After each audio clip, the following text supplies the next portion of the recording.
자, 그러면 이어서 다음 문제 풀이를 진행을 하도록 합시다. 알겠죠? 자, 보도록 합시다. 자, 보기에서 선생님이 제시한 과제를 수행한 결과로 적절한 것은 이라고 되어 있어요. 그렇죠? 자, 문법적으로 적절한 문장은 필수적인 문장 성분을 온전히 갖추어야 하며, 그렇죠? 자, 문장 성분 간의 호응이 이루어져야 합니다. 호응이란 어떤 말이 오면 거기에 응하는 말이 오는 것을 말합니다. 다음 문장이 왜 부적절한 문장인지 답해볼까요? 라고 되어 있어요. 그렇죠? 자, 우리가 문장 성분 간의 호응, 그렇죠? 성분 간의 호응에 대해서 살펴볼 필요가 있습니다. 알겠습니까? 자, 일단 첫 번째로 문장 성분 간의 호응을 따져볼 때 가장 먼저 우리가 따져볼 수 있는 것들 중에 하나가 바로 뭐다? 양태부사의 형태를 볼 수가 있어요.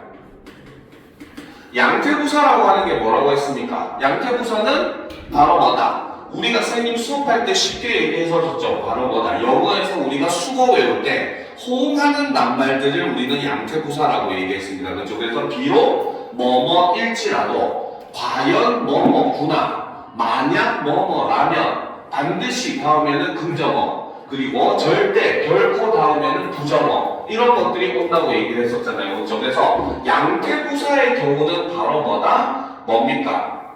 마지막에 이제 얘기하는 이어지는 어미와, 이게 종결 어미일 수도 있고 연결 어미일 수도 있긴 하죠. 그래서 어미와 호응을 하는 모습을 보여줍니다. 알겠습니까? 자, 그 다음에 두 번째 뭡니까? 주어와 서술어가 호응을 하는 경우도 많이 존재를 해요. 알겠습니까? 그죠? 자, 대표적으로 바로 뭐다? 첫 번째로 주어가 뭐뭐 하는 것 혹은 뭐뭐 하는 점이라고 하는 말이 주어로 사용되게 되면은 여기에 호응하는 서술어도 반드시 뭐뭐 하는 것이다 혹은 점이다, 이런 형태의 서술어가 반드시 와야 됩니다. 알겠습니까? 알겠죠? 내가 가장 좋아하는 것은 사과를 먹는 것이다, 뭐 이런 식으로. 알겠죠? 그래서 이렇게 주어가 뭐뭐 것이다, 뭐뭐 점이다 이런 말이 점이 이런 말이 오게 되면은 마지막에 오는 서술어도 당연히 똑같이 뭐뭐 하는 것이다 내지는 점이다의 형태가 와야 되죠. 알겠습니까? 자, 그 다음 이제 두 번째, 그죠? 바로 주어의 성격에 따라서 서술어는 그 호응하는 서술어가 존재를 합니다. 알겠습니까? 예를 들면, 그쵸? 비는 어때? 내리다와 반드시 호응을 하게 돼 있어요. 그쵸? 그 다음에 바람은 무엇과? 불다와 호응을 하게 돼 있습니다. 알겠습니까? 이것과 마찬가지로 바로 이렇게 주어의 성격에 따라서 이렇게 서술어와 그 호응하는 서술어가 정해져 있는 경우들이 존재를 한다는 거죠. 그쵸? 자, 그 다음 이제 세 번째. 그쵸? 자, 세 번째는 목적어와 서술어 중에서도 반드시 호응하는 말로 결합되어 있는 경우들이 존재를 합니다. 알겠습니까? 대표적인 게 이것도 목적어의 성격에 따라서 다른 건데, 자, 예를 들면 빵의 경우는 어떻게? 빵이나 밥의 경우는 우리가 먹는다라고 표현을 하죠. 먹다와 호응을 합니다. 그죠? 그런데 우유나 물같이 액체 같은 경우는 액체는 어때? 마신다와 호응을 하는 모습을 볼 수가 있다는 거죠. 알겠습니까? 그 다음 신발이나 양말 같은 경우는 어때? 신다와 호응을 하는 거고. 알겠죠? 옷의 경우에는 어때? 입다와 호응을 하는 겁니다. 모자는 어때요? 쓰다와 호응을 하죠. 그렇죠? 이렇게 목적어와 서술어도 목적어가 무엇이냐에 따라서 반드시 그것과 호응하는 서술어들이 존재를 한다는 거죠. 그래서 이런 것들을 우리는 문장 성분들 사이의 호응이라고 봅니다. 물론 그 외에도 아까 얘기했듯이 바로 뭐다? 그 뭐 양태부사의 경우도 물론 존재하지만 그 외에도 여러 가지 호응이라고 하는 것들. 즉 여기서 우리가 결과적으로 얘기하는 것은 모호한 문장 혹은 뭐 중의적 문장 이런 개념으로 우리가 볼 수가 있어요. 자, 그런데 이때 이 선생님이 제시해준 문장을 보면 어제 서울에 비와 바람이 불었다라고 되어 있습니다. 알겠죠? 자, 이 문장은 비문법적입니다. 왜 비문법적이냐? 아까 얘기했듯이 비는 반드시 무엇과 호응한다? 내리다와 호응을 하고 바람은 무엇과 호응한다? 불다와 호응을 합니다. 그러면 이 문장은 올바로 문법적으로 만들면 어떻게 바꿔줘야 된다? 어제 서울에 비가 내리고 바람이 불었다. 이렇게 문장을 만들어줘야지 올바르게 호응을 하는 문장이라고, 문법적인 문장이라고 볼 수가 있더라는 거죠. 즉 바로 뭐다? 이 문장에서의 문제점은 바로 뭐다? 서로 다른 서술어와 호응을 하는 목적어들을 무리하게 하나로 묶어가지고, 그렇죠? 한 어떤 단어와 호응하는 서술어가 존재하지 않는 이런 모습을 보여준다는 거죠. 그렇기 때문에 정답은 몇 번? 바로 3번이 된다는 거죠. 주어에서 비가 와 서술어가 호응하지 않는 말이기 때문에 우리는 이 문장이 호응하지 않는다라고 볼 수 있다는 겁니다. 알겠습니다. 그래서 이 문장은 주어와 서술어 사이의 호응 문제를 다루고 있다는 거죠. 근데 이외에도 이것과 유사하게 우리가 이런 문장도 있죠. 나는 빵과 우유를 먹는다. 이런 문장 많이 쓰는데 이것도 역시 잘못된 문장입니다. 왜? 아까 우유는 뭐라고 했다? 마시는 거죠. 그렇죠? 그러면 이 문장도 올바로 바꾸면 나는 빵을 먹고 우유를 마신다. 그치? 이렇게 바꿔줘야 된다는 거죠. 알겠습니까? 그래서 이런 것도 우리가 문장 성분 간의 호응을 다루고 있는 문제다라고 보시면 여러분들이 내신을 준비할 때도 굉장히 많이 도움이 될 겁니다. 알겠습니까? 그 외에도 아까 했었던 거 있죠? 반드시 서술어가 혼자 할 수 없는 행위이거나 다른 대상과 비교를 하는 경우에도 역시 필수 부사어를 꼭 필요로 한다고 얘기했어요. 그렇죠? 그러니까 철수가 싸운다 이런 문장은 비문법적입니다. 알겠죠? 왜? 누구와 싸우는지가 필요하는 거죠. 나는 닮았다. 역시 이것도 비문법적입니다. 왜? 누구와 닮았는지 비교 부사격 조사를 포함하는 필수 부사어를 필요로 하는 경우죠. 그래서 이런 경우도 우리가 부사어와 서술어의 호응이라고 볼 수 있습니다. 알겠습니까? 자, 그럼 이제 다음 문제로 넘어가 보도록 합시다. 보기 1의 기역에 해당하는 사례를 보기 2에서 있는 대로 모두 골라라 라고 되어 있어요. 자, 보기 1을 봅시다. 안긴절에 있는 문장 성분이 아는 문장에 있는 문장 성분과 동일한 경우에 하나가 생략될 수 있다. 예를 들어 아는 문장의 주어와 안긴절의 주어가 같은 경우, 자 여기서 우리가 선생님이 보통 뭡니까? 안긴절에서 문장의 성분이 생략이 될 때는 아는 문장과 안긴 문장에 같은 단어가 동시에 들어가면은 안긴 문장에서는 성분이 생략이 된다고 얘기했어요. 그게 성분이 같을 필요는 없다고 했습니다. 그렇죠? 그런데 이 문제는 요구하는 것이 바로 뭐다? 생략된 것도 동일하게 주어인 경우를 찾으라는 겁니다. 그냥 생략된 걸 찾으라는 것이 아니라는 겁니다. 알겠습니까? 자, 그러면 요거를 염두에 두면서 우리가 각 문장들을 제대로 한번 나누어 보도록 합시다.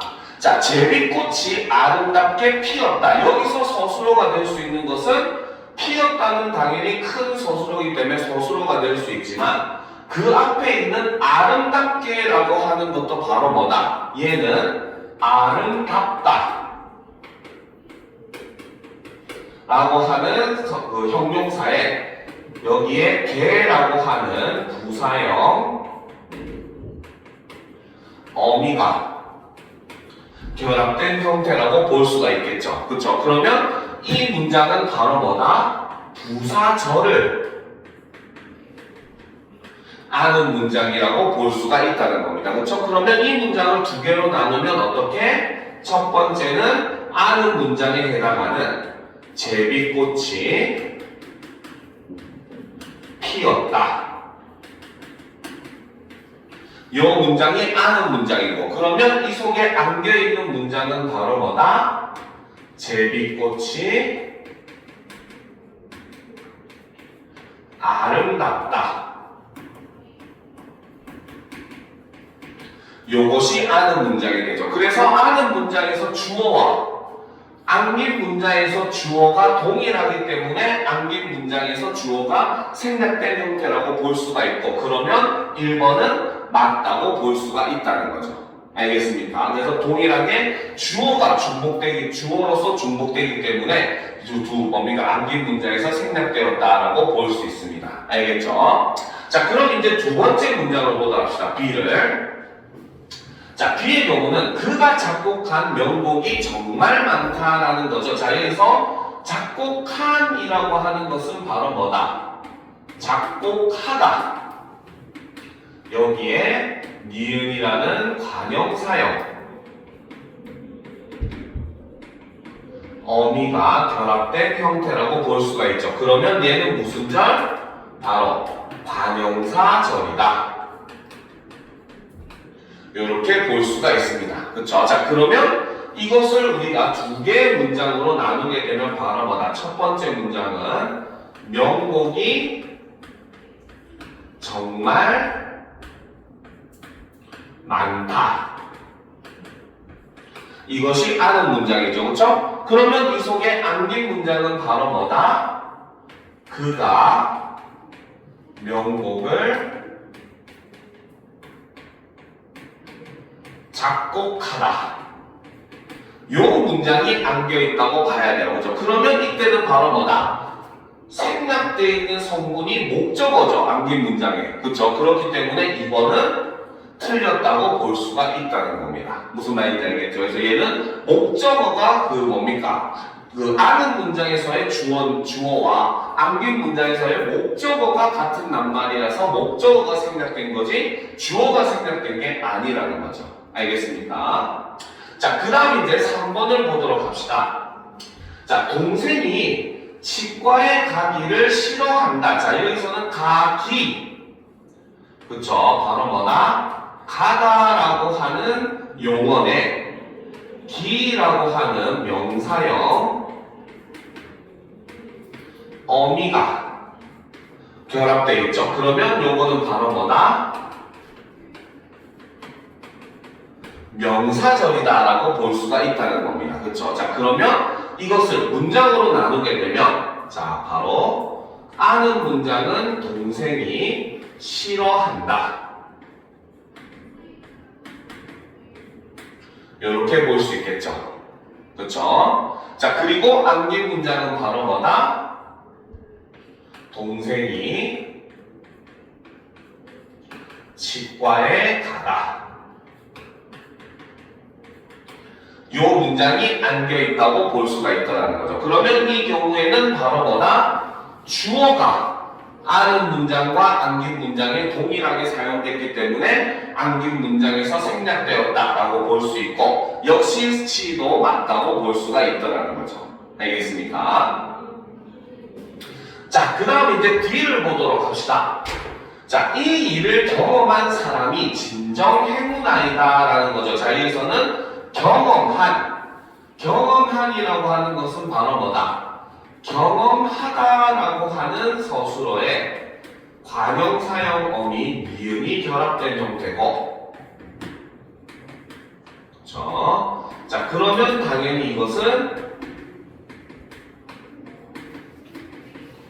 관형사절이 사용된 경우다라고 볼 수 있다는 거죠. 알겠습니까?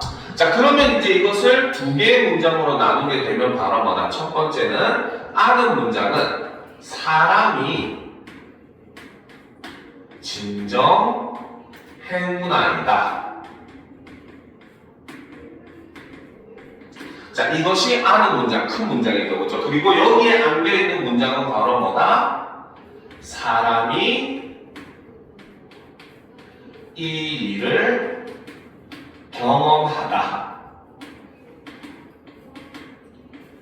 요것이 안겨있는 문장이라고 볼 수 있는 거예요. 알겠습니까? 그러면 여기서도 역시 바로 뭐다? 주어인 사람이가 아는 문장과 안긴 문장에 동시에 사용되었기 때문에 안긴 문장에서 생략되었다라고 볼 수 있고 D도 역시 맞다고 볼 수 있죠. 그러면 답은 몇 번? 5번이 된다는 거죠. A, C, D, B를 제외한 나머지 모두가 바로 정답이 된다는 겁니다. 알겠습니까? 자, 그럼 이제 다음 문제로 넘어갑시다. 다음 페이지. 자, 보기 1을 바탕으로 보기 2의 기억부터 디귿을 탐구한 내용으로 적절하지 않은 것은 이라고 되어 있어요. 자, 봅시다. 말하는 사람이 어떤 대상에 대하여 높고 낮은 정도를 표현하는 높임 표현은 조사나 어미로 실현되기도 하지만 그 자체에 높임의 의미가 담긴 특수 어휘를 통해 실현되기도 한다. 또한 국어에는 대상이 높이는 것이 아니라 말하는 사람 자신을 낮추는 경량 표현도 존재한다. 자, 이게 바로 경량 표현이라는 거죠. 그렇죠? 자, 예를 들어 제자의 졸고를 읽어주셔서 감사합니다. 여기서는 졸고 뭡니까? 일종의 바로 뭐다? 원고 중에 굉장히 하찮은 원고를 졸고라고 표현한다. 즉, 내가 썼기 때문에 이걸 이렇게 낮춰 표현하는 거죠. 알겠습니까? 그 다음 비견을 들어주셔서 감사합니다. 여기서 비견은 비천한 견해 이런 뜻이에요. 그래서 자신의 의견을 비견이라고 표현하면서 낮추는 거죠. 이거는 우리나라 말하기의 특징 중에 하나입니다. 우리나라는 손님이 오면은 상다리 부러지게 차려놓고는 뭐라 그래? 차린 건 없지만 많이 드세요 이러잖아. 그치? 이런 게 일종의 경량 표현이죠. 실제로 문학에서도 많이 등장을 합니다. 윤선도의 만응을 보게 되면은 어리고 야함의 뜻에는 내 분인가 하노라 이러거든요. 그래서 여기서 어리고 야함의 뜻에는 이건 무슨 뜻이냐면 어리석고 식견이 좁은 시골 양반이 나의 뜻에는 이런 의미입니다. 그렇죠? 즉 자신은 어리석고 식견이 좁은 시골 양반이라고 표현했기 때문에 이런 것들도 전부 다 자신을 겸손하게 표현하는 경량의 표현이라고 볼 수 있다는 거죠. 알겠습니까? 자, 계속 봅시다. 그래서 졸고 비견은 각각 자신의 원고와 자신의 의견을 겸손하게 낮추어 이르는 말로 사용된 특수어휘라 할 수 있다. 이처럼 경량 표현은 그 자체에 낮춤의 의미가 있는 특수어휘를 통해 실현되기도 하지만 사오 등의 어미로 실현되기도 한다라는 거죠. 그렇죠? 그러면 이 문장에서는 바로 뭐다? 높임 표현과 경량 표현을 찾아내라 이런 의미라고 볼 수가 있더라는 겁니다. 그렇죠? 자, 그러면 1번부터 보도록 합시다. 기억부터. 자, 저희가 교수님 댁에 직접 가서 책을 전달하도록 하겠습니다. 자, 여기서는 자기 자신을 저희라고 표현을 해놨죠. 그렇죠? 자, 이거는 바로 우리를 무엇으로? 저희로 표현을 한 겁니다. 알겠습니까? 이거는 바로 뭐다?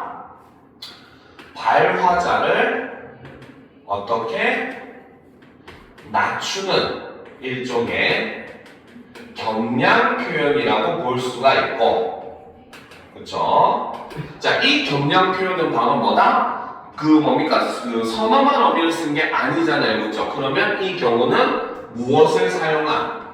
특수 어휘를 사용한 경량 표현이라고 우리가 볼 수 있더라는 거죠. 알겠습니까? 자, 그 다음 이제 계속 보도록 합시다. 저희가 교수님 댁에, 물론 여기서 님이라고 하는 것도 상대방을 높여주는 의미를 가지고 있는 접사기는 합니다. 알겠죠? 근데 일단 그거는 차치해 두고, 자, 여기서 보면 댁이라는 말을 썼어요. 바로 교수님의 집을 높이기 위해서 어떻게? 댁이라는 특수 어휘를 사용했죠. 그런데 이거는 바로 뭐다? 이 댁이라고 하는 말은 바로 교수님을 높이는, 그렇죠? 높이기 위해 사용한 특수 어휘라고 볼 수가 있어요. 이거는 어떻게? 발화자를 낮추는 것이 아니라 대상을 높이는 표현이라고 볼 수 있다는 거죠. 알겠습니까? 자, 그래서 교수님 댁에 직접 가서 책을 전달하도록 하겠습니다. 물론 여기서 씁니다는 상대 높임법 중에 하십시오 제가 사용된 건데 어쨌든 여기서는 뭡니까? 일단 그것도 뭐 적어놓읍시다. 씁니다는 바로 뭐다? 바로 상대 높임 그 중에서도 하십시오체에 해당하는 말이죠. 이거는 청자를 높여주는 표현이 됩니다. 알겠습니까? 됐죠? 그쵸? 자, 그 다음 이제 두 번째 보도록 합시다. 니은을 보도록 합시다. 자, 나는 그동안 과장님께, 자, 여기서는 지금 과장님을 높여주기 위해서 바로 뭐다? 부사격 조사로 깨를 사용하고 있죠. 그렇죠? 이거는 바로 뭐다? 객체 높임. 그렇죠? 바로 부사격 조사인 깨를 사용했고, 이것도 역시 바로 뭐다? 대상을 높이기 위해서 사용한 표현이다 라고 볼 수 있다는 거죠. 그죠? 자, 그래서 과장님께 여쭈고 싶었던 말씀을 오늘에야 다 여쭈었다. 자, 여기서 여쭈다. 자, 요것은 바로 뭐다? 바로 묻다의 특수어휘죠. 그렇죠. 그리고 이 묻다의 특수어휘를 쓰는 이유는 바로 뭐다? 부사어에 해당하는 대상인 과장님을 어떻게 높여주기 위해서입니다. 그래서 이 묻다의 특수어휘를 쓴 이유도 대상을 높여주기 위해서 사용한 거죠. 알겠습니까? 그런데 여기서 진짜 문제는 여기서 등장을 합니다. 이 문제의 히든 문제. 알겠습니까? 자, 여기서 보면 나는 그동안 과장님께 여쭈고 싶었던 말씀을 오늘에야 다 여쭈었대요. 자, 그럼 여기서 우리가 높임 표현에 해당하는 단어가 하나 눈에 띄죠. 바로 뭐다? 말씀이라는 단어가 눈에 띕니다. 그렇죠? 그런데 여기서 우리는 하나를 고민해 봐야 돼요. 이 말을 한 사람이 누굽니까? 여쭈는 말을 한 사람이 누구예요? 화자? 자신이잖아요. 나잖아요. 그렇죠? 그렇기 때문에 여기에 있는 말씀은 사실은 바로 뭐다? 그쵸? 얘는 말을 그쵸? 낮추는 특수어휘입니다.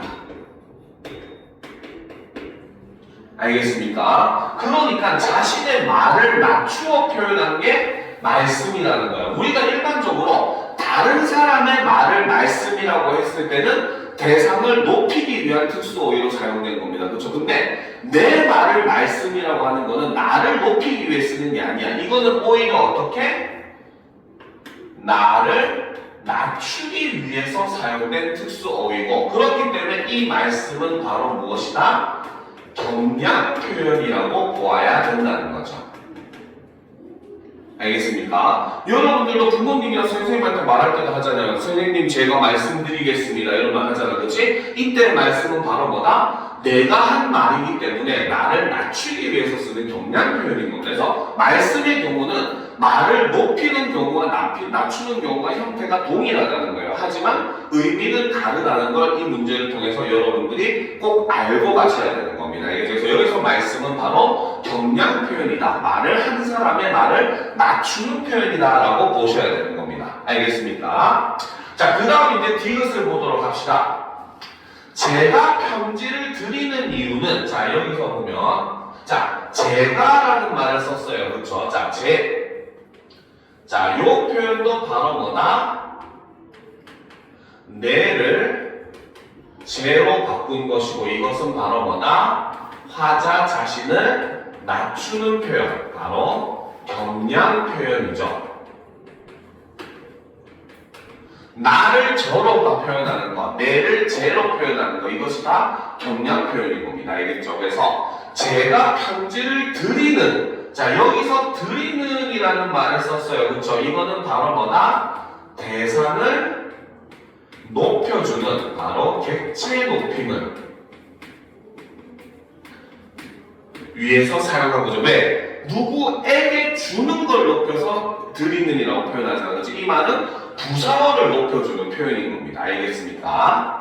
그래서 제가 편지를 드리는 이유는 다름이 아니오라 자, 오라라는 말이 쓰였죠. 오가 쓰였죠. 그렇죠? 이것이 바로 뭐다? 아까 위에서 설명한 바로 경량 표현의 선어말 어미라고 볼 수가 있더라는 거죠. 그죠? 그래서 다름이 아니오라 선생님께 자 여기서도 이제 께 바로 뭐다? 객체 높임의 부사격 조사를 사용하고 있고 이것도 역시 대상을 높여주기 위해서 표현한 거고 여기서 오는 역시 바로 뭐다? 화자 자신을 낮추기 위해서 표현한 거죠. 그쵸? 자 그래서 선생님께 상담을 요청하기 위함입니다. 자 입니다도 역시 바로 뭐다? 상대 높임 중에 하십시오체에 해당한다. 이렇게 볼 수가 있더라는 거죠. 알겠습니까? 자 그러면 일단 우리가 기억부터 한번 살펴보도록 합시다. 알겠죠? 적절하지 않은 걸 찾으라네요. 자 1번 기억에는 조사를 통한 높임 표현과 어미를 통한 높임 표현이 모두 사용되었다. 자 기억에는 조사를 통한 높임 표현이 있습니까? 없습니까? 깨서 혹은 깨를 사용한 내용이 있어요? 없어요? 기억에는? 기억에는 없죠. 그쵸? 1번이 틀렸다고 볼 수 있겠죠. 알겠습니까? 자 2번 봅시다. 기억에는 특수 어휘를 통한 경량 표현이 사용되었으나 어미를 통한 경량 표현은 사용되지 않았다. 기억에서 나와 있는 특수 어휘를 통한 경량 표현은 바로 뭐다? 저희라는 표현이 사용이 되었죠. 그죠? 그죠? 자 그럼 3번 니은에는 특수 어휘를 통한 높임 표현과 특수 어휘를 통한 경량 표현이 모두 사용되었다. 여기서 특수 어휘를 통한 높임 표현이라고 하는 것은 바로 뭐다? 여쭙다. 여쭈다. 이런 형태가 되겠죠. 그렇죠? 그 다음에 특수 어휘를 통한 경량 표현은 바로 뭐다? 아까 함정에 빠지지 말라고 했었죠. 말씀. 이것이 바로 경량 표현이라고 얘기했습니다. 그죠? 자, 4번. 디귿에는 어미를 통한 높임 표현과 어미를 통한 경량 표현이 모두 사용되었다. 자, 어미를 통한 높임 표현은 바로 뭐다? 아까 얘기했던 상대 높임. 그렇죠? 높임에 바로 하십시오체를 얘기를 하고 어미를 통한 경량 표현은 바로 뭐다? 다름이 아니오라 할 때 오를 사용한 부분이라고 볼 수 있겠죠. 그죠? 자, 5번. 디귿에는 조사를 통한 높임 표현과 특수 어휘를 통한 높임 표현이 모두 사용되었다. 자, 여기서 조사를 통한 높임 표현은 바로 뭐다? 바로 선생님께 이것이 되는 거고, 그렇죠? 특수 어휘를 통한 높임 표현은 바로 뭐다? 들이다라는 말을 사용을 한 거죠. 알겠습니까? 그렇기 때문에 정답은 1번이라고 볼 수 있다는 거죠. 알겠습니까? 자, 다음 문제를 보도록 합시다. 그렇죠? 자, 기역, 니은, 디귿의 사례로 적절하지 않은 것은 이라는 거죠. 자, 동작상에는 진행상과 완료상이 있는데 뭐뭐고 있다는 진행상과 완료상의 두 가지 의미 모두로 해석이 될 수 있다라는 거죠. 그렇죠? 그래서 진행상인 경우, 완료상인 경우, 중의적인 경우 이렇게 본다는 겁니다. 자, 1번. 나는 음악을 들으며 문제를 풀었다. 자, 여기서는 문제를 푸는 시점에 음악을 듣는 행위가 어떻게? 동시에 일어나고 있는 거잖아요. 그렇죠? 그렇기 때문에 이 경우는 바로 뭐다? 진행상이라고 볼 수가 있더라는 거죠. 그죠? 자, 그래서 이 경우는 듣는 행위와 문제를 푸는 행위가 어떻게 두 개가 동시에 진행이 되는 모습을 볼 수가 있다는 겁니다. 그렇죠? 영어로 치면은 과거 진행상이 되겠죠. 그렇죠? 그렇죠? 자, 그 다음 2번을 보도록 합시다. 그녀는 저녁에 밥을 먹고서 하교했다. 이 말은 뭐다? 밥을 먹는 행위는 끝났고 하교하는 행위가 이어졌다는 거죠. 그렇죠? 그치? 지금 밥을 먹고서 하교했다라고 하는 것은 요거는 바로 뭐다? 시간상 선후 관계를 나타내주는 말이고 이렇게 표현을 해버리면 바로 뭐다? 먹는 행위는 이미 끝났고 학용하는 행위를 했다라는 의미가 되는 거기 때문에 여기서 먹고서는 무조건 무엇이? 완료상이 될 수밖에 없다는 거죠. 알겠습니까? 자, 3번. 그는 이 어제 누구보다 빠르게 집에 갔다. 시점도 과거고, 그렇죠? 집에 이미 가버렸다는 거야, 그렇지? 그렇기 때문에 이 경우는 바로 뭐다? 완료상이라고 볼 수밖에 없다는 거죠. 그죠? 자, 그 다음에 이제 4번을 보면 사람들이 나무에 그네를 메고 있다. 자, 여기서는 뭡니까? 사람들이 나무에 그네를 메고 있는 거예요. 그렇죠? 이거는 무조건 무엇으로밖에? 진행상으로밖에 해석되지가 않습니다. 그래서 정답은 4번이죠. 알겠습니까? 자, 그런데 5번을 보게 되면 아이들이 버스에 타고 있다라고 되어 있어요. 그렇죠? 자, 여러분들 뭐 쓰려면 밑에다 쓰시면 됩니다. 선생님은 여기다 뺏어 적을게요. 자, 이거는 중의적인 의미를 가집니다. 그렇죠? 자, 첫 번째 진행상의 의미로 해석을 하면 바로 뭐다? 바로 여러 명의 아이들이, 그렇죠? 여러 아이들이 버스에 타는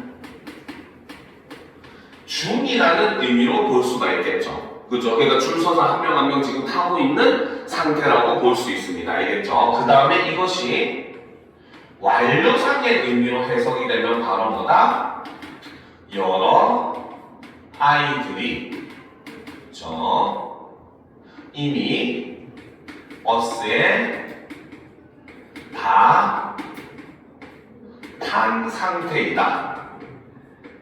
저 버스에 타는 행위는 이미 끝났고 그 결과로 이제 버스에 아이들이 가득 차 있는 상태, 결과가 유지되는 상태로 볼 수 있기 때문에 이렇게 해석하면은 완료상으로 볼 수가 있다는 거죠. 그렇죠? 그러면 디귿의 경우는 바로 뭐다? 얘는 중의적인 의미를 가지고 있는 표현, 디귿에 맞는 의미. 이것의 대표적인 게 바로 뭐라고 했어요? 선생님 저번에 얘기했듯이 뭡니까? 철수가 지금 옷을 입고 있다. 이렇게 표현했을 때, 그렇죠? 여기서 입고 있다는 진행상으로 해석하면은 주섬주섬 하나하나 옷을 입고 있는 상태인 거고, 그렇죠? 그 다음에 완료상으로 해석을 하면 바로 뭐다? 다 입은 상태.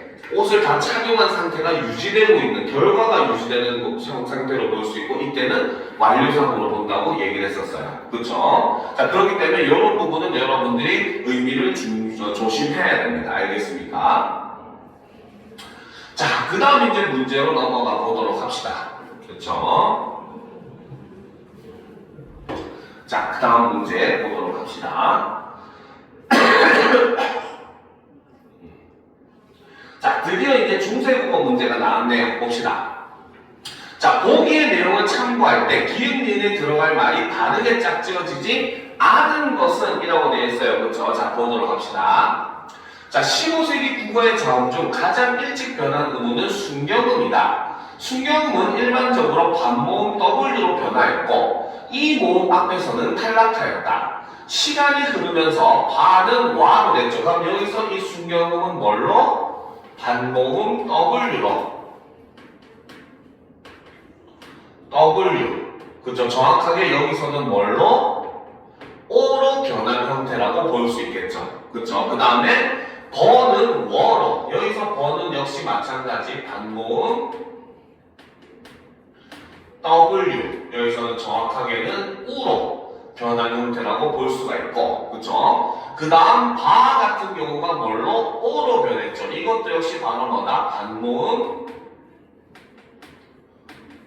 W. 여기에서는 O로 변한 형태라고 볼 수 있죠. 그래서 O와 아래아가 겹쳐가지고 O로 변한 형태라고 보시면 됩니다. 그 다음에 부가 우로 변했죠. 이것도 역시 반모음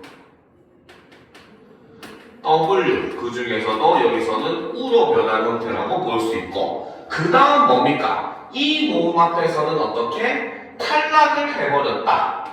그래서 그냥 이가 되는 형태로 본다는 거죠. 그쵸? 자, 그러면 알맞게 고친 것은, 자, 보도록 합시다. 고바가 고와라고 되는 거. 그쵸? 그래서 15세기의 고바가 고와로 된 것은 바로 뭐다? 반모음 오로 반모음 W 그 중에서 O로 변한 형태라고 볼 수 있는 거죠. 알겠습니까? 자, 그 다음 셔불이 셔울로 된 것은 바로 뭐다? 이것도 역시 반모음 W 그 중에서도 얘는 우로 변한 형태라고 볼 수 있겠죠. 그렇죠? 그 다음 더가 더워로 된 것도 역시 마찬가지 반모음 W가 우로 변한 형태라고 볼 수 있겠고 W이 O로 변한 형태라고 볼 수 있겠고 갓과 B가 갓과 E가 된 것은 바로 뭐다? 갓과 B가 갓과 E가 된 것은 바로 순경음 비읍이 어떻게 탈락을 한 이 모음 앞에서 그쵸? 탈락을 한 경우라고 볼 수 있다는 거죠. 그쵸? 자, 근데 사오나 반이 사오나 운이 된 것은 그쵸? 자, 이것은 바로 뭐다? 사오나 반이 사오나 운이 되면은 원래는 이런 운이 될 수가 없죠. 왜? 반모음 W가 됐는데 그쵸? 자, 여기서는 지금 여기 아래아가 있어요. 아래아는 바로 뭐다? 얘는 양성모음이죠. 그쵸? 그러면 당연히 순경음 비읍이 반모음이 됐을 때는 뭐다? 같은 양성인 뭐가 돼? 오가 되는 게 맞다는 거야. 즉, 우가 되는 것은 있을 수가 없다는 거죠. 그러면 얘는 올바로 고치면 뭐라고 고쳐야 된다? 바로 사오나 온으로 고쳐야지 맞는 말이 되는 겁니다. 알겠습니까? 이해가 되죠? 그쵸? 자, 그렇기 때문에 정답은 5번이 틀렸다라고 볼 수 있겠죠. 알겠습니까? 알겠습니까? 그쵸? 자, 그 다음 이제 보도록 합시다. 보기 기흥, 니은에 해당하는 사례가 바르게 짝지어지지 않은 것은, 즉 모음조화에 대해서 물어본다는 거죠. 그쵸? 그래서 앞에 오는 치면의 마지막 음절 모음이 양성모음일 때는 양성으로 시작, 음성모음일 때는 음성으로 시작하는 자, 모음을 사용을 하는 거죠. 그쵸? 자, 그 다음에 보시면 자, 법을 같은 경우에는 바로 뭐다? 법이라고 할 때 이때 이 어라고 하는 것은 음성 모음이죠. 자, 그러니까 이때 목적격 조사로 바로 을, 그렇죠? 이것도 음성 모음인 을이 결합되고 있기 때문에 이 경우는 모음 조화가 지켜졌다고 볼 수 있다는 거죠. 모음 조화가 지켜졌다고 볼 수 있죠. 그렇죠?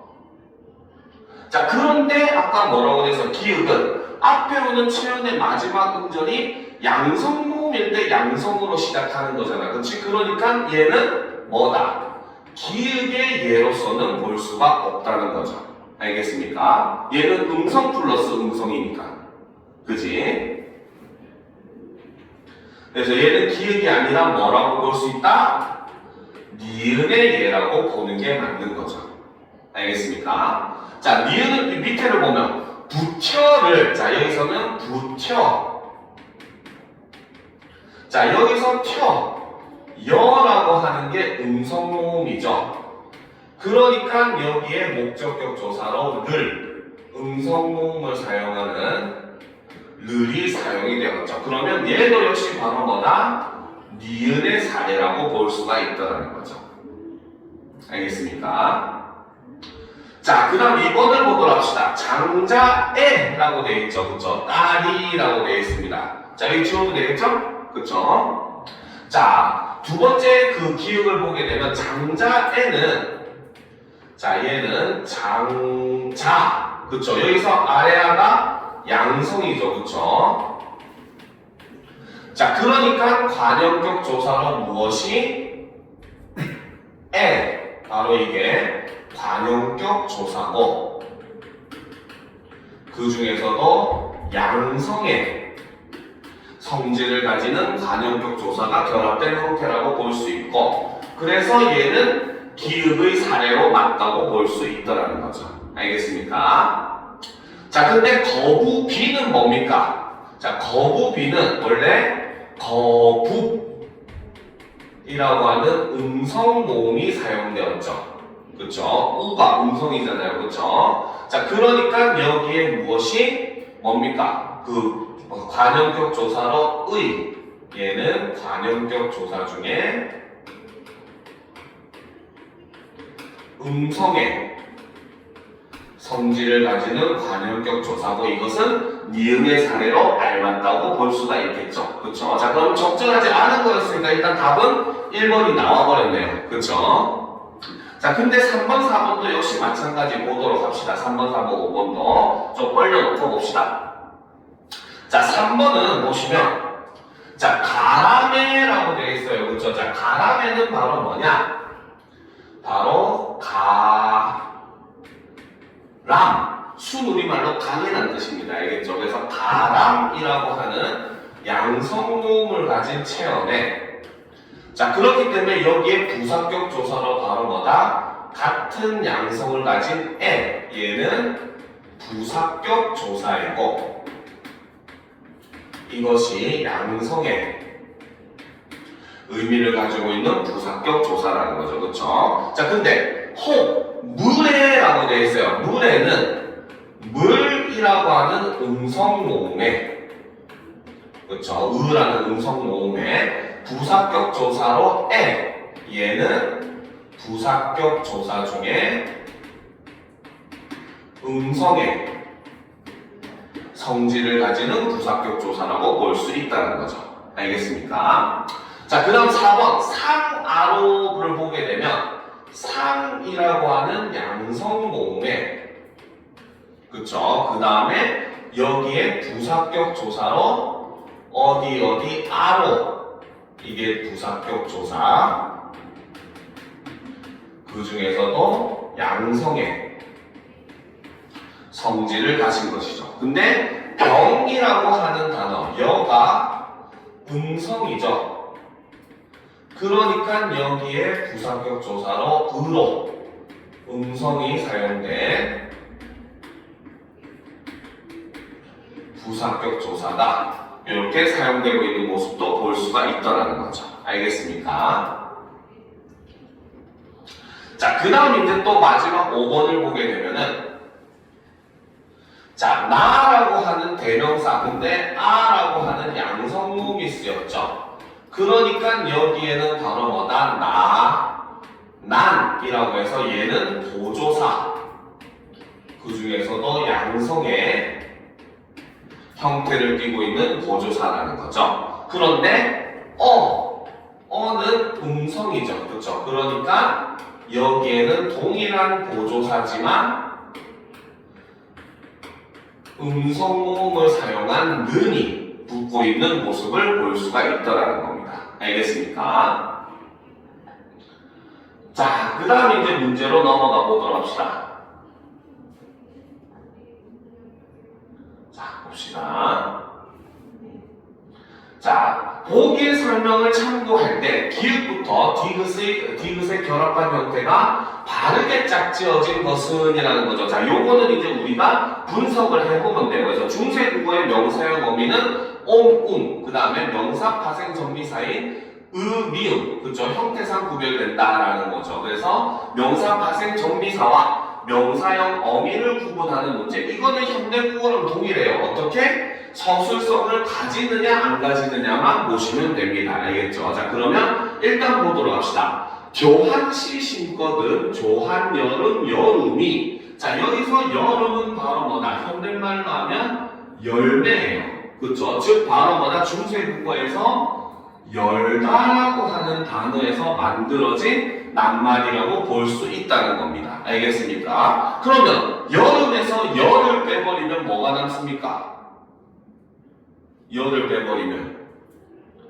열을 빼버리면 음이 남죠. 그쵸? 그러면 여기에는 바로 뭐다? 음이 결합된 형태라는 겁니다. 알겠습니까? 자, 그러면 음이 형태는 뭐야? 앞에서도 이미 사실 나와 있었어요. 음은 뭐였다?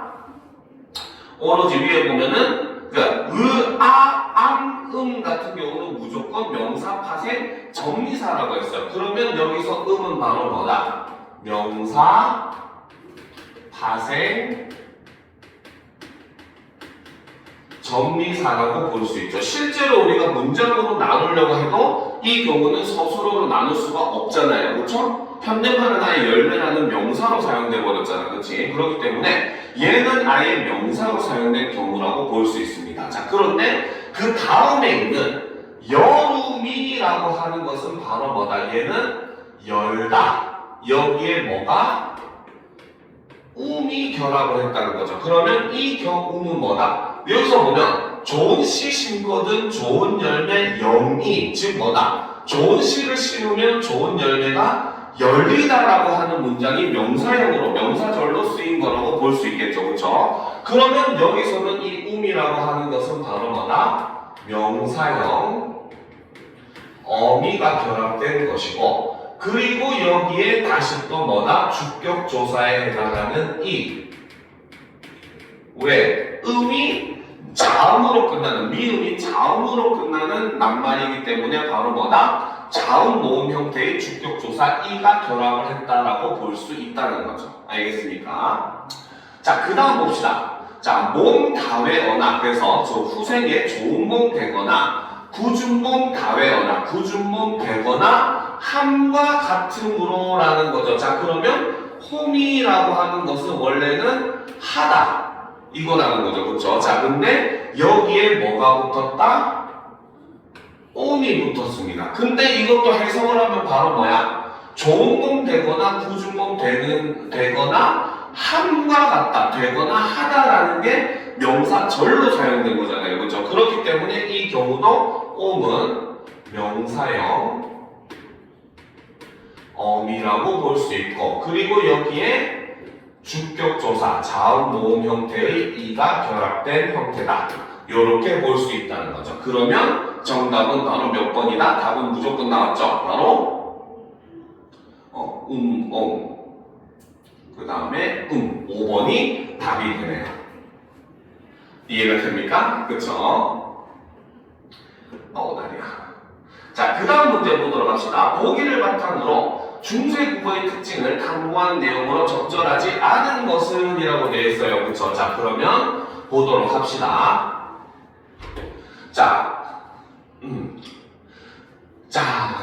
그래서 명종하야 수명이 끝나서, 명이 끝났다는 뜻이죠. 그쵸? 그 다음에 도설천에 가. 도설천은 불교에서 얘기하는 극락세계를 얘기합니다. 알겠죠? 그래서 도설천에 가. 도설천자이라고 되어 있어요. 자, 여기서 도설천자이 다외아. 밑에 보면 해석과 같이 보면 여러분들이 이해하기가 쉽습니다. 자, 그러면 도설천자가 되어라고 되어 있죠. 서술어가 되다가 쓰였잖아. 그렇지? 그러면 여기에 있는 자, 기읍은 바로 도설천자. 자, 그런데 이제 여기에 아로 끝났기 때문에 모음만 이로 붙는 형태의 조사가 붙었죠. 근데 이게 주격조사가 아니라 뒤에 보면 뭐다? 되다라는 말 앞에 있었기 때문에 이 이는 바로 뭐다? 현대와 동일하게 중세에도 복격조사의 형태가 동일하다라고 볼 수가 있더라는 거죠. 알겠습니까? 이해가 되죠? 그죠? 자, 그래서 도솔천자가 다외야 되어서 세존 배작고저라고 되어 있어요. 자, 여기서 보면은 배작고저는 나누어야 되면은 기본형이 배다. 그쵸? 자, 여기에 바로 뭐다? 앞에 말이 모음으로 끝났기 때문에 초성은 반치음이 오게 되고, 그 다음 뒤에 이어지는 말이 고저라고 해서 자음으로 시작하는 말이 왔기 때문에 받침이 비읍이 쓰이게 되죠. 그러면 여기서 잡이라고 하는 것은 바로 뭐다? 객체 높임 선어말 어미라고 볼 수가 있죠. 객체 높임은 문장에서 뭘 높여주는 거? 목적어나 부사를 높여주죠. 그러면 여기서 객체 높임은 누구를 높여준다? 누구를 뵙는 겁니까?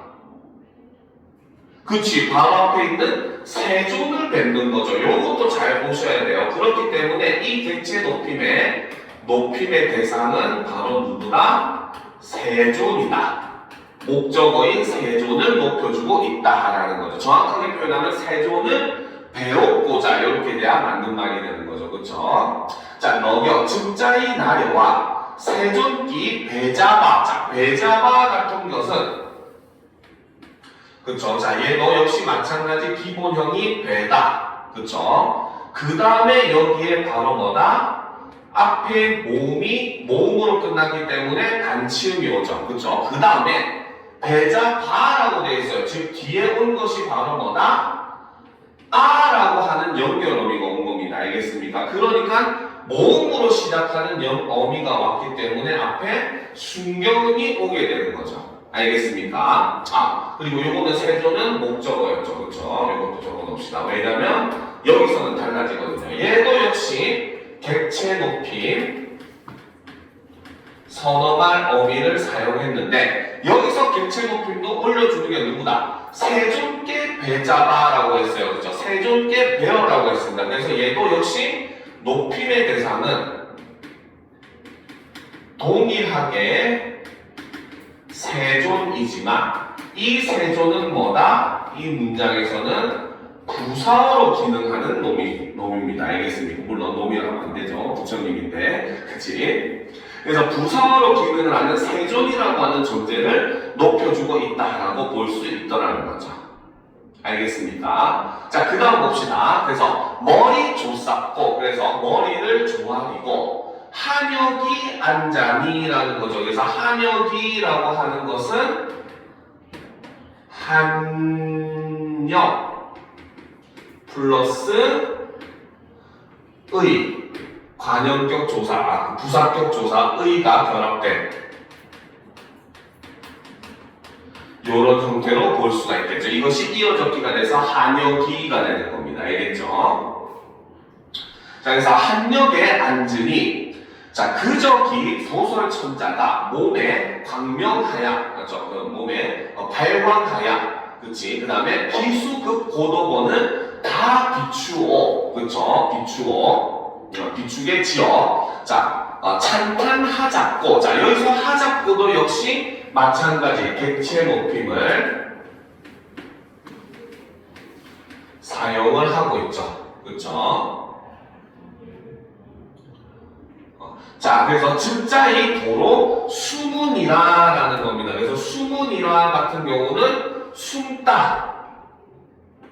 저 기본형이 숨다. 요거인 것이고, 여기에 뭐가 음이라가 결합된 이런 형태라고 볼 수가 있겠죠. 그렇죠? 자, 그러면 1번부터 봅시다. 기역은 목격조사의 형태가 1로 실현되었구나. 맞다고 볼 수가 있겠죠. 그렇죠? 2번, 목적어의 지시 대상을 높이기 위해 객체 높임 선화말음이 자비 사용되었구나. 그렇죠? 여기서는 세존을 높이는 겁니다. 그렇죠? 자, 디귿. 현대국어에서는 사용하지 않는 자어 및 순경음과 반치음과 순경음이 사용되었구나. 역시 맞다고 볼 수 있겠죠. 그렇죠? 자, 리은. 음성모음 뒤에서 관형격 조사의 형태가 의로 실현되었구나. 이게 틀렸죠. 여기서 조사는 바로 부사격 조사였죠. 밑에 해석을 보면 바로 뭐다? 한역에 앉으니라고 했기 때문에 이거는 부사어의 기능을 하고 있기 때문에 이거는 부사격 조사로 보는 게 맞겠죠. 알겠습니까? 오케이?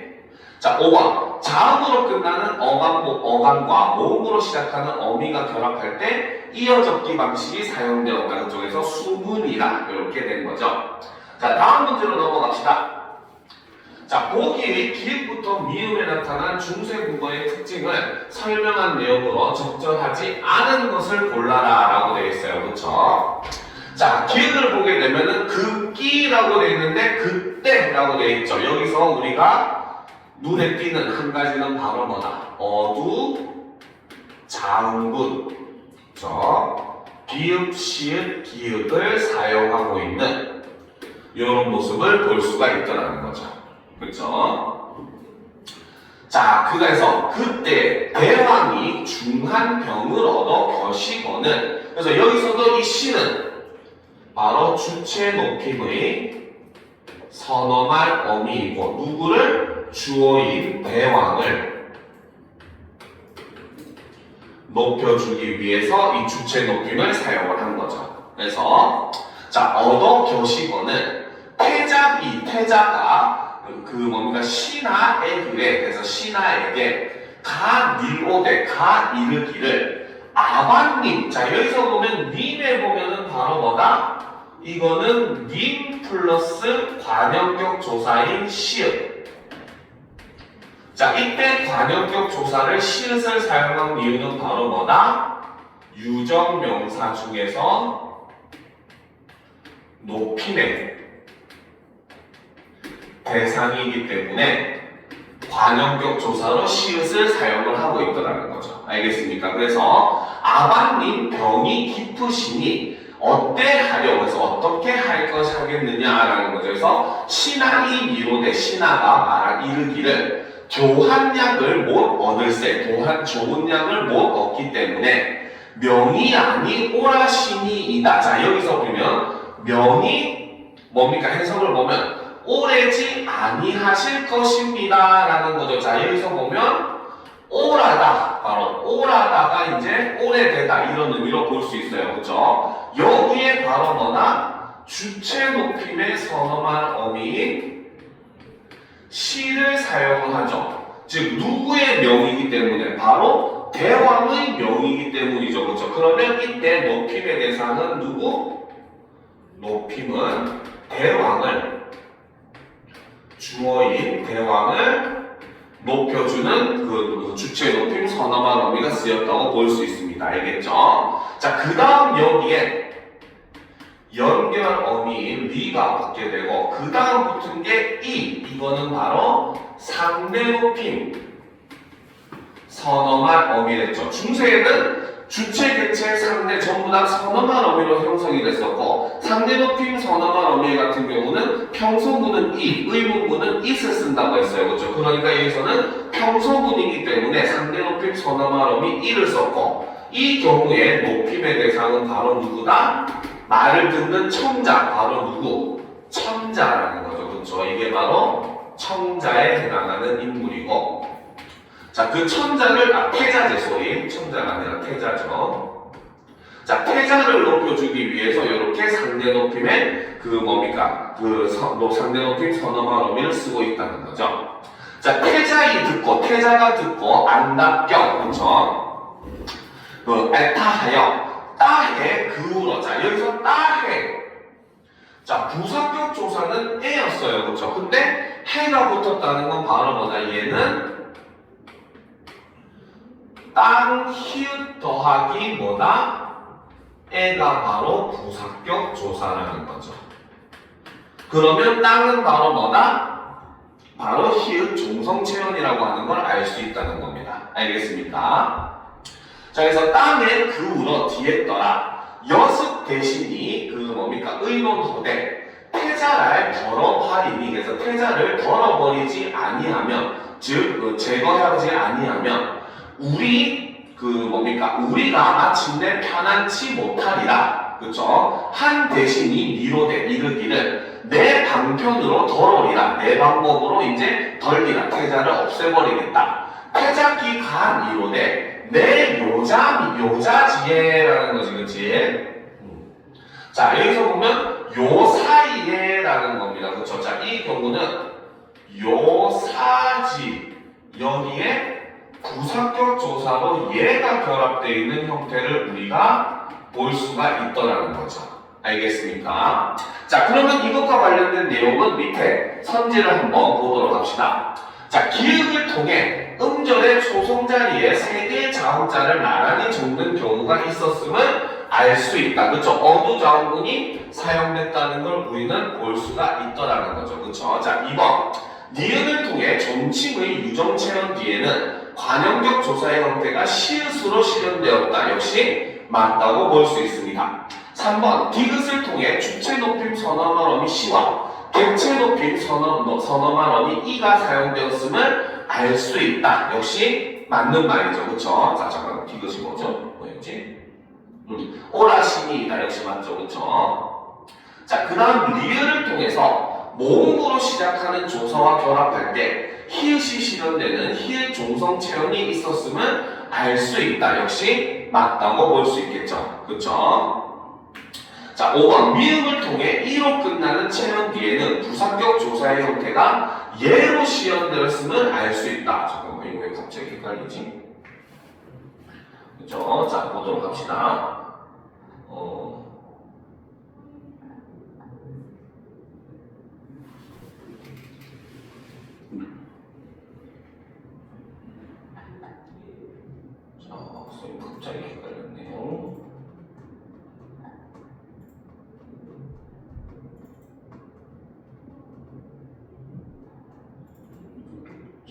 3라고 확인해 볼게요.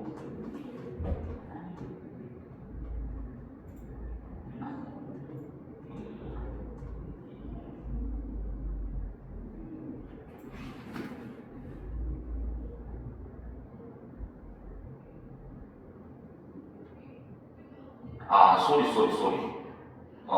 5번은 이거는 맞는 거죠. 다른 걸 잘못 봤었네요. 자, 요걸 잘못 봤었네. 자, 보도록 합시다. 여기서 보면, 디귿을 통해서 주체 높임의 선어말음이 C는 맞지만, 객체가 아니죠. 요게 틀렸네요. 상대 높임의 선어말음이 E가 사용되었네요. 그죠? 순간적으로 헷갈렸습니다. 죄송해요. 자, 그래서 정답은 3번이 되는 겁니다. 여기서는. 알겠죠? 그래서 객체가 아니라 상대 높임, 설명은 상대 높임으로 다 해놓고, 그죠? 마지막에 헷갈렸습니다. 여러분은 이런 실수하시면 안 됩니다. 자, 그 다음 문제 보도록 합시다. 그죠? 드디어 마지막 문제입니다. 그죠? 자, 보도록 합시다. 자, 보기에 기억에 들어갈 내용으로 적절하지 않은 것은, 자, 바로 거듭적기의 방식이죠. 그죠? 여기서 근데 솔직히, 이거 수능 특강 이번에 만든 사람도 도대체 무슨 생각으로 만들었는지 애매하긴 해요. 왜? 우리가 앞부분에서 거듭적기에 대한 설명을 봤을 때 끊어적기 이전에 나온 이제 과도기적인 형태가 이렇게 적혀 있었잖아요. 그쵸? 근데 문제에 지금 뭐라고 돼 있어? 16세기에 나타나기 시작했다고 나와 있습니다. 알겠습니까? 설명과 지금 문제가 조금 잘 맞지 않는 상황이긴 해요. 지금 이 문제가. 알겠습니까? 근데 실제로 얘기했듯이 저번에도 바로 거듭적기는 바로 뭐다? 끊어적기가 16세기에 나오기 시작하고 그 다음에 이제 거듭적기가 나타나는 이런 모습을 보일 수가 있었다라고 얘기했었습니다. 그렇죠? 자, 그러면 일단 이것을 한번 보도록 합시다. 알겠죠? 자, 봅시다. 거듭적기를 찾으라고 되어 있어요. 자, 여기서 보면 같다니라고 하는 것은 바로 뭐다? 자, 얘는 같다. 그렇죠? 그리고 여기에 아니가 결합된 형태입니다. 알겠습니까? 그래서 이것이 뭘로? 같아니가 되죠. 얘가 열로 와서 적기였기 때문에 이 경우는 뭐다? 이어적기라고 우리가 볼 수가 있더라는 겁니다. 알겠습니까? 근데 반면에 품글은, 자, 기본형이 품이죠. 여기에 목적격 조사인 을이 결합을 했는데 얘가 어떻게? 품물, 미음이 두 번 쓰이고 있는 모습을 볼 수가 있겠죠. 그쵸? 이것은 당연히 거듭적기가 됩니다. 그쵸? 자, 근데 그 다음에 보면은, 자, 덕분늘 같은 경우도 역시 바로 뭐다? 덕분 더하기 을, 목적격 조사가 결합됐는데 이것이 덕분늘, 니은이 두 번 써였죠. 그러니까 이것도 거듭적기라고 볼 수가 있습니다. 알겠죠? 자, 그런데 이제 그 다음부터가 문제죠. 자, 갑포려 같은 경우에는, 그쵸? 자, 기본형이 같답니다. 그쵸? 여기에 뭐다? 오려. 요것이 결합된 거죠. 그쵸? 그런데 얘는 1차로 갑포려. 여기서 지금 뭐다? 거듭적기가 사용이 돼요. 그리고 그 다음에 바로 뭐다? 종성인 피읍이 뭘로?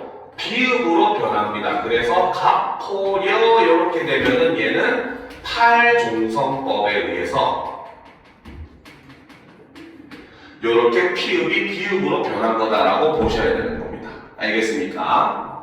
자, 그 다음에 이제 보면 하늘 같이라고 되어 있죠. 이것도 역시 마찬가지예요. 자, 하날 같다라는 말입니다.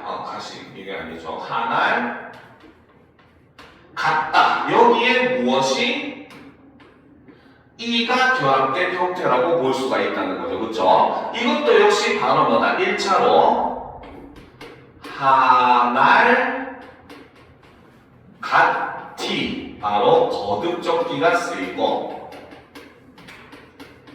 그쵸? 그 다음에 이것이 뭡니까? 하날 같이 역시 탈종성법이 쓰이고 있는 이런 모습을 볼 수가 있다는 거죠. 그렇죠? 그래서 갑부려랑 하늘같이는 거듭적기랑 팔종성법이 같이 쓰이고 있기 때문에 학생들이 파악하기가 애매한 경우가 될 수가 있기는 합니다.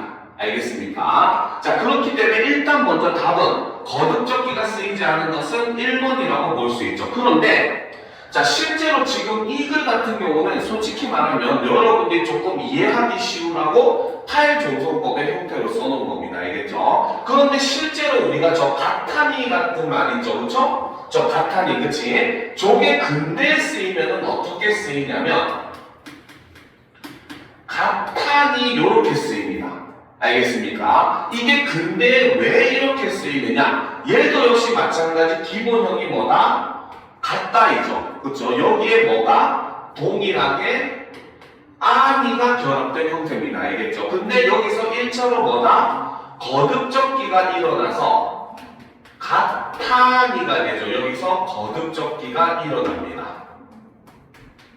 알겠죠? 근데 저번에 설명했지만 근대는 8종성이 아니라 7종성이었죠. 7종성이다 보니까 받침에는 디귿이 없고 시읒이 들어갔습니다. 그렇죠? 그래서 여기서 7종성이 일어나서 가타니, 여기서 7종성법이 사용이 되는 이런 모습을 볼 수가 있었습니다. 알겠습니까? 그래서 이렇게 디귿이 시읒으로 사용되는 방식으로서도 마찬가지 거듭적기가 쓰이는 모습을 우리가 확인을 할 수 있더라는 거죠. 그래서 이런 거 같은 경우는 학생들이 뭡니까? 이렇게 설명을 듣지 않으면 거듭적기가 쓰였는지 안 쓰였는지 확인하기가 되게 힘든 단어들이에요. 알겠죠? 그러니까 이런 경우도 존재한다라는 거 여러분들이 꼭 유념을 해두실 필요가 있습니다. 알겠습니까? 자, 오늘 수업은 여기까지 합시다. 알겠죠? 오늘 한 것 중에 다른 거 궁금한 건 없죠? 그렇죠? 자, 오늘은 여기까지 하도록 하시고 다음 주에 시작 만나도록 합시다. 알겠죠? 다들 고생하셨습니다.